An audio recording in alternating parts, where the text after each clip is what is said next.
Berjumpa lagi dengan TJ44 di Cerita Bersambung. Seperti biasa, sebelum lanjut video ini, jangan lupa tekan tombol subscribe dan like channel ini. Jika sudah, terima kasih.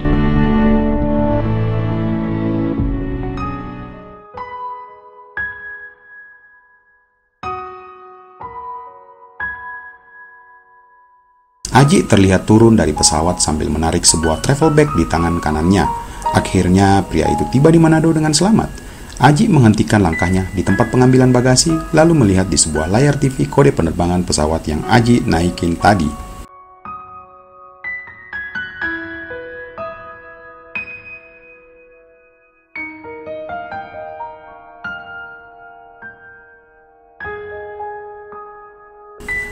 Di sini. Gumam Aji pelan saat mengetahui tempat pengambilan bagasinya. Beberapa saat kemudian Aji sudah mendorong sebuah troli yang sudah lengkap dengan beberapa koli barang bawaannya melangkah keluar dari pintu kedatangan. Dari kejauhan, terlihat seseorang yang beberapa bulan yang lalu Aji kenal saat acara supervisor meeting di Makassar. Pak Nando, ex-supervisor Manado yang melihat Aji keluar dari pintu keberangkatan langsung mengangkat tangannya. Pak Aji, Aji pun akhirnya keluar menghampiri Pak Nando.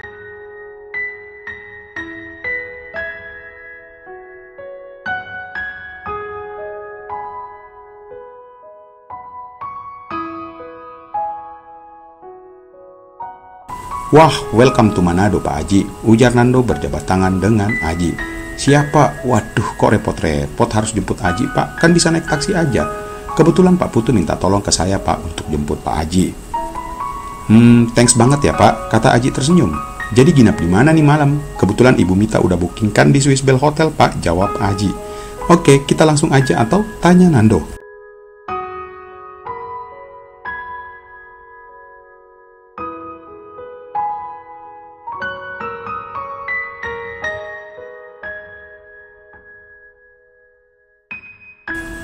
Mungkin kita check-in dulu kali, terus setelah itu terserah Bapak aja, jawab Aji. Mau ngopi? Tanya Nando. Boleh deh kalau Bapak nggak sibuk. Oke, sip.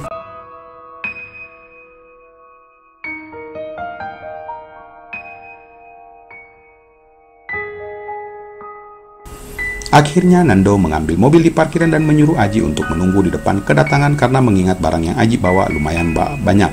Saat dalam perjalanan sepanjang jalan Amarami Skyaragi, terlihat Aji memperhatikan dari dalam mobil suasana di kota Manado.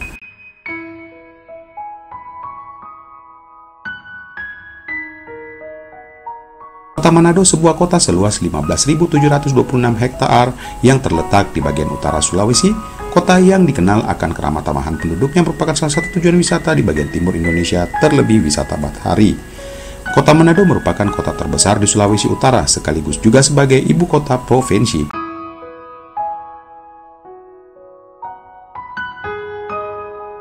Kota Manado didiami oleh beberapa etnis besar dari Sulawesi Utara, diantaranya Minahasa, Bolang Mongondo, dan Sangi Talau, dan berbagai golongan agama dengan mayoritas penduduk kota Manado beragama Kristen.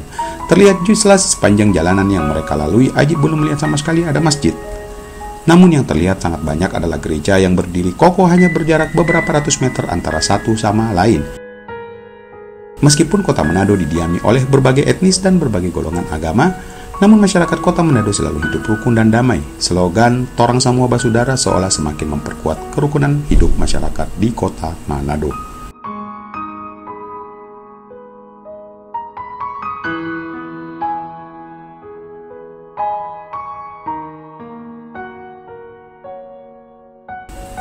Tak heran jika beberapa tokoh bangsa mengatakan bahwa Manado merupakan miniatur Indonesia. Tak lama, mereka pun tiba di Swiss Bell Hotel yang terletak di Jalan Jenderal Sudirman, daerah Tikala. Aji dibantu oleh salah satu pegawai hotel mengangkat beberapa barangnya dari mobil. Setelah menanyakan ke salah satu resepsionis tentang kamar yang telah di-booking atas namanya, akhirnya ia dipersilahkan untuk naik ke lantai 4.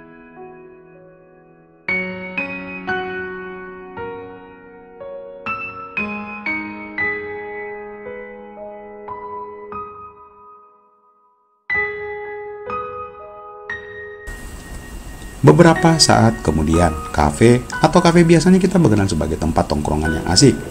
Di banyak kota, keberadaan kafe memang terkesan sebagai tempat hangout yang bisa menguras kocek, akan tetapi beda halnya dengan sebuah tempat tongkrongan ngopi di kota Manado dikenal dengan sebutan Cafe Jarot.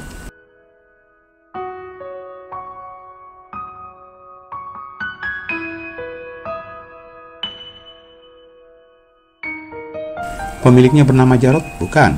Jarot hanyalah kependekan dari Jalan Roda yang memang ini berawal dari sebuah jalan kecil di tengah kota Manado bernama Jalan Roda. Di sepanjang jalan ini dipenuhi warung kopi, mie rebus, dan makanan lainnya. Bentuknya bukan seperti kafe-kafe mewah dan mahal, melainkan hanya jajaran warung kopi yang hangat, akrab, dan murah meriah. Berbeda pula dengan kafe-kafe mahal, warung kopi di Jalan Roda ini tidak buka sampai larut malam karena jam 7 warung-warung ini sudah tutup. Terlihat Aji dan Nando memilih salah satu meja yang berada di tengah-tengah kawasan Jarot.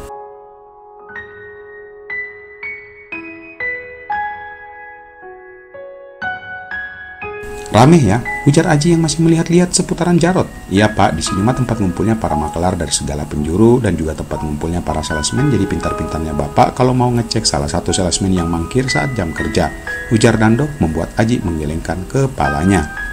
Siang pak, mau minum apa dang? Mau minum apaan? Salah satu pelayan warung menghampiri mereka dengan memakai logat Manado. Kopsus, kopi susu 2 Joneci, jawab Nando. Jo, itu embel-embel logat atau bahasa Manado. Penulisnya juga nggak tahu persis apa artinya.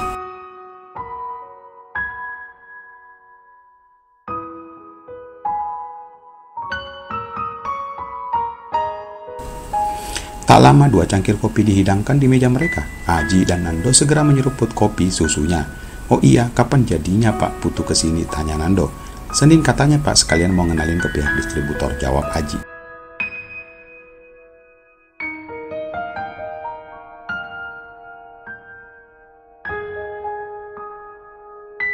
Oh, jadi selama 2 hari ini rencananya mau ngapain nih? Tanya Nando. Paling nyari kosan dulu pak, jawab Aji. Oh iya, mobil yang lama udah ditarik sama pihak rental karena kita ganti vendor. Terus tadi saya udah ditelepon pihak Asaren, katanya mobil bapak udah ready, tinggal ngambil aja, kata Nando menjelaskan. Oh gitu ya pak, ya udah deh, nanti biar Aji yang nelpon ke pihak asanya. Emangnya mau ngambil sekarang mobilnya? Tanya Pak Nando. Suruh antarin ke kantor distributor aja pak, biar Senin aja sekalian, jawab Aji. Lagian kan Aji juga nggak tahu jalan di Manado.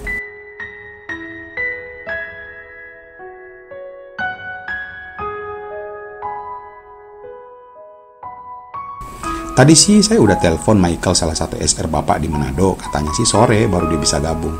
Oh iya ya, dia SRGT, namanya Michael kan? Kata Aji.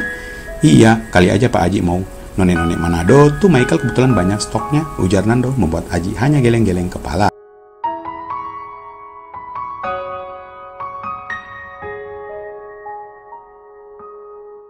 Hahaha, enggak lah Pak. Halah Pak Aji, Manado itu terkenal 3B-nya, ujar Nando kembali sambil tersenyum. Apaan tuh? Bubur Manado, Bunaken, dan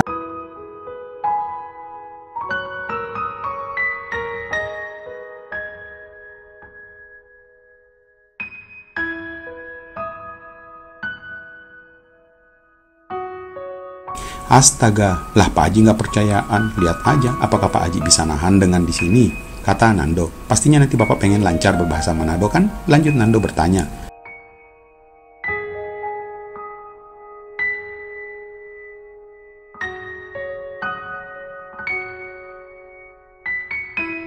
Pasti Pak, biar mudah berinteraksi dengan outlet-outlet di sini Pak, jawab Aji sambil mengangguk. Makanya Bapak itu harus merasakan sop lidah Manado, ujar Nando dengan senyum. Hah, kayaknya makanan daging berkuah gitu ya Pak? Tanya Aji masih bingung. Persis coto Makassar dong.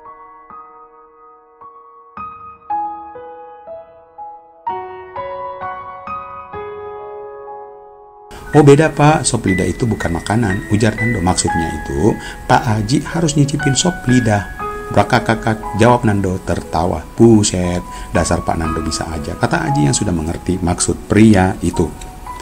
Hehe, ya udah, pokoknya Bapak harus cobalah sesekali. Kita tuh udah berani-berani loh Pak. Udah di Pak, ganti topik aja, ujar Aji lalu akhirnya mereka tertawa bersama sambil kembali mengobrol mengenai kerjaan. Nando menjelaskan banyak hal ke Aji walaupun dia udah nggak kerja di Indofood lagi dan udah pindah ke Danone.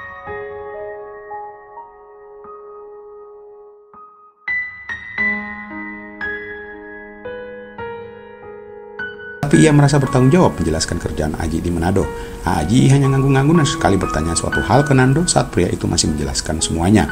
Mau nomornya Michael? Tanya Nando di sela-sela diskusi. Nih, lanjut Nando sambil memperlihatkan layar HP-nya ke Aji.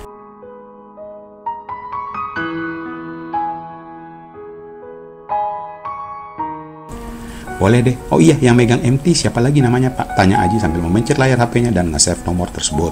Orang baru Pak, kebetulan yang lama udah resign juga bareng saya, jawab Nando. Namanya Vita Kindangen. Oh, cewek ya? Tanya Aji.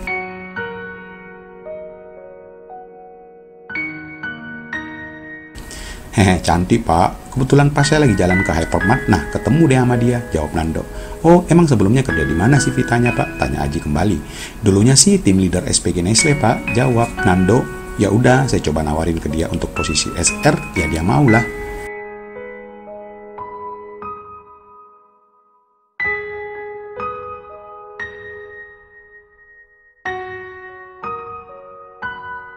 Oh, udah berkeluarga? Buset, detail gitu pertanyaannya Pak Aji, ujar Nando sambil tertawa. Ya, biar dia udah nikah, tapi itu masih kayak gadis loh Pak. Hahaha, Pak Nando ada-ada aja.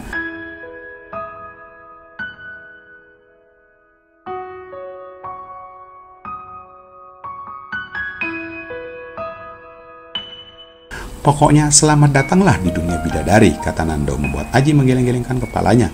Satu lagi, di sini cewek-ceweknya masih menilai apa yang kita kendarai loh Pak, apalagi bawa mobil ras. Aduh, mudah banget tuh.